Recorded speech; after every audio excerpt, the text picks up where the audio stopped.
তো আজি নমস্কাৰ। আজি আমাৰ প্ৰেক্টিকেলটো হ'ল এচিৰ পৰা ডিচি কেনেকৈ উদ্ভাৱন কৰা যায়, এইটো আমাৰ ছাত্ৰমে প্ৰেক্টিকেলি দেখাই দিব।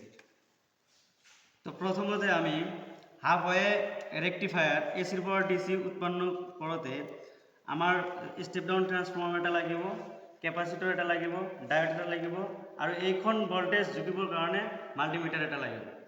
তো গতিকে আমাৰ সকলো বস্তু ইয়াত লৈছোঁ।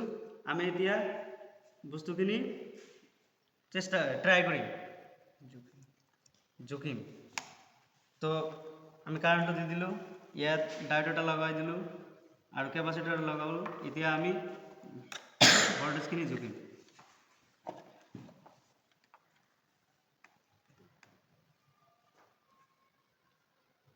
ভোল্টেজ জোখাৰ লগে কি পালা?